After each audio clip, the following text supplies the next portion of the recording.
Well, hello again. This is your girl, Selena Robinson. Thank you for joining me. I'm so happy that you have decided to connect with me. You have decided to subscribe with me and to just go on this journey with me as I tell my story, my truths about what happened to me at an early age as a young girl, what happened to me as far as being molested and being abused by my biological father. So I thank you for joining with me and connecting with me.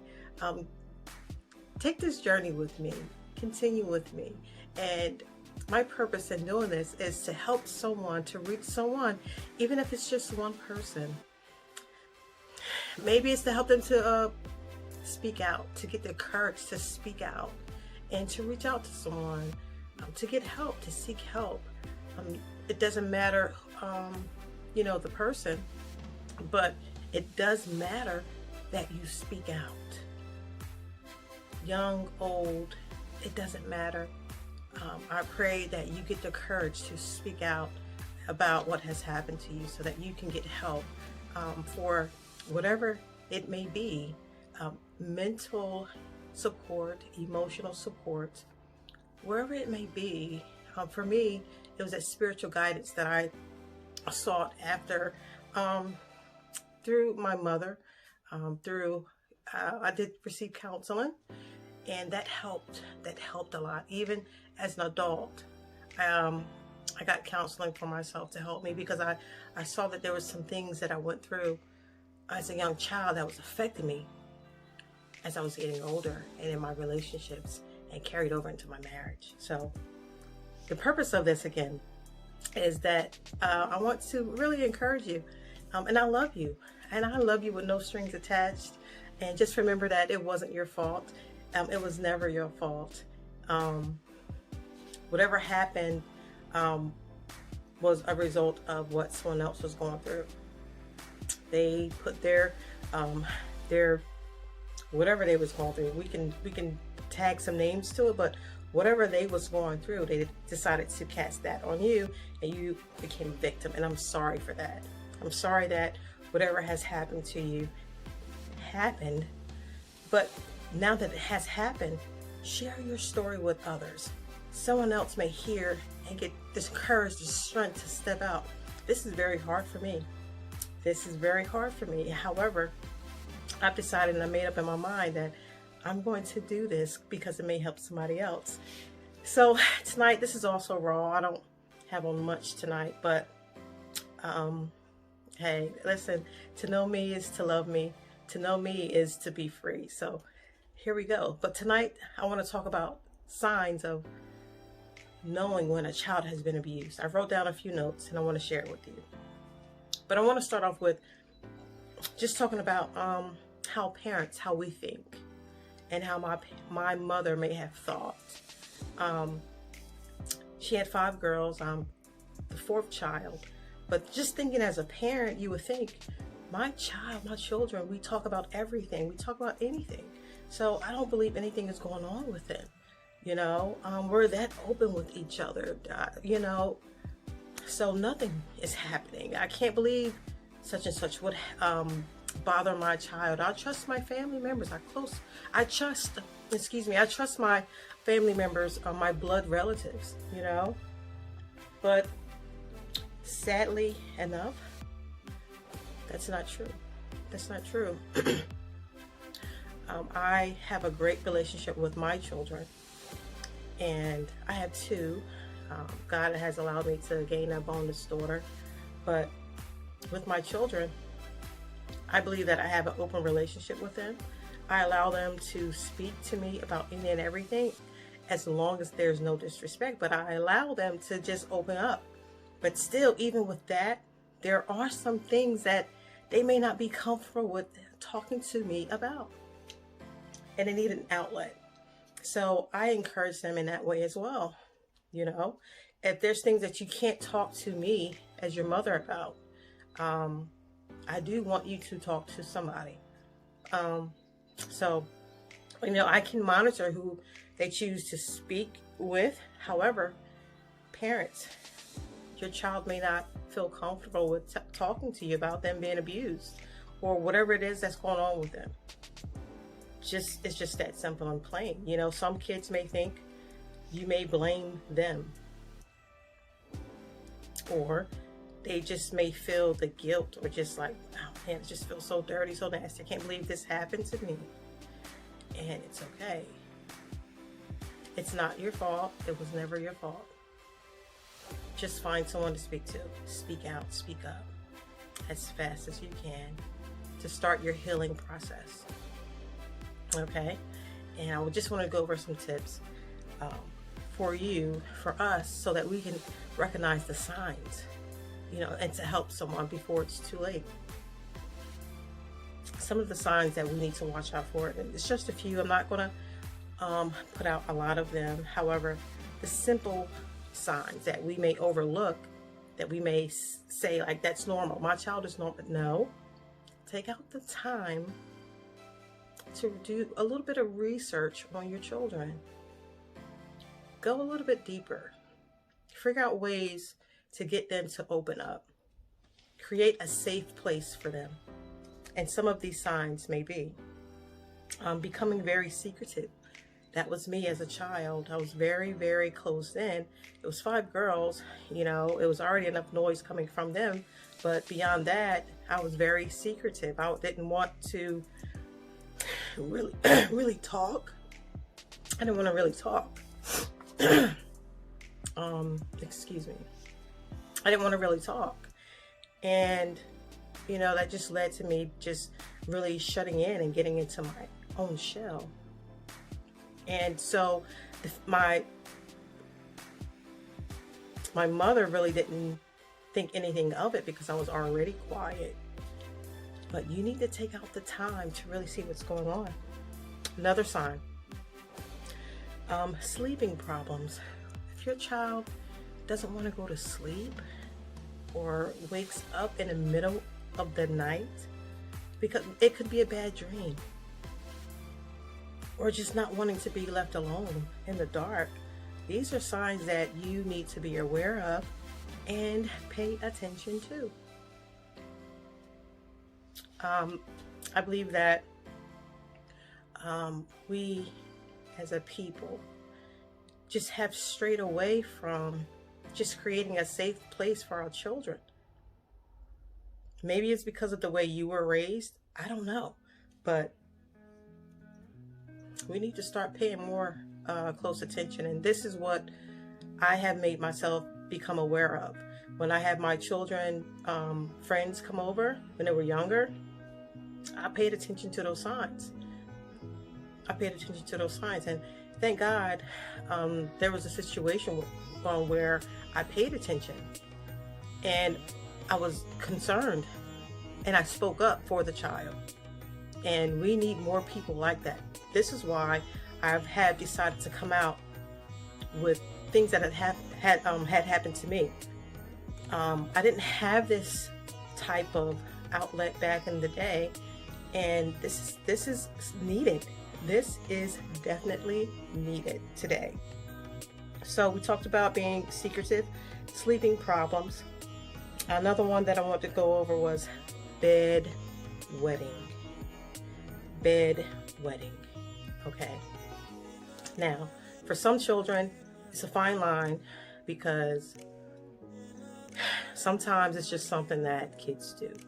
But a lot of times, often, kids wet in the bed because of just being stressed and not being able to really relax and sleep, and just so worried about, you know, being alone in the dark because they feel like something is going to happen to them. So when they finally fall asleep, their bodies is not at ease at all. So those are the telltale signs that we need to be aware of, and be mindful of who and where your kids go to and who they're with. I was a type of parent. I was the type of mother where I allowed the kids to come to my house. I never allowed, not 100%, but maybe 95% of the time, my children's friends came to my house, because you can never trust people. Like, you don't know who they are, why they are, or what's going on in our household. But I know for me in my house, we covered in the blood. I prayed over the kids, whether they believed in God or not. I covered them, you know, just giving them that safe place where they felt comfortable being there, sleeping there, not worrying about anything happening to them. And I also reassured their parents. I met all of the parents. I gave them my name. I gave them my address. This is where I live. You can pop up at any time you feel like it. This is what we're going to be doing for the next 2 days or whatever it was. Could have been a weekend or we had kids over. But that's important to know. And a lot of times these parents, I had to stop this one kid from coming over, but I also, you know, kept an eye on this particular child because one parent just wasn't concerned about this child's well-being at all. It was just like she didn't want to, that parent, he or she, I'm not going to say any names, but they didn't even care. So that was alarming for me. That was very, very alarming. But moving right along, another telltale sign that we need to be aware of is outburst of anger. This is just a few warning signs and points that I want to bring out. But if your child just all of a sudden just changes in their personality, like, why are you so angry? What is going on? You know, something has to be going on that's causing you to just be in an outrage, in a just raging anger. They may not be able to express themselves, and this is how it's coming out. Something is going on. Now, I'm not saying that these signs that I'm talking about, that I'm speaking of, are signs of the child being molested. However, there is something going on, and we have to be more conscious of what's going on and more aware. Now, I don't mean to come off so hard in this video, but I'm so passionate about the well-being of these children. Again, like, there's a list of signs that I can go over tonight, but I just want to give you all just a few of the simple signs to be aware of, to look for in your children or in other kids who you may come across. It just seems like so into themselves, so secretive, so secluded. I want to leave you off with this. Just know that if you're watching this and you are the person that's being abused, I'm going to put a number in this video that you can call for help. If you are the person watching this and you know of someone, or you may think they are being abused, I am also going to put a number in this video so that you can call. You can make an anonymous call. You don't have to give your name. However, this agency is connected to multiple agencies in this country. They will direct you in the right path, on the right path, and what you need to do, and so forth. Again, you don't have to give your name, but what's most important is the well-being of these children. If you're watching this and you're the one who's being abused, know that it was not your fault. It's not your fault what you're going through. And I don't want you to believe that. You are not the monster. You are not the cause of this. And man, I just wish that I can go through this screen and give you the biggest hug and love you with no strings attached. I am genuinely concerned about your well-being, about your mental state, your emotional state, even your spiritual state, where you are. Now, everybody may not get saved. Everybody may not want to know God, but He loves you regardless. However, everybody deserves healing. Everybody deserves to be healed. And that is my prayer for you, that you can begin your healing process to be free, to heal of anything that has caused you damage. Anything that has caused you damage that you may think is a hindrance for you. But I know that the God that I serve can change you. Meaning, He can take all of your pains away. He can take all of the pain away.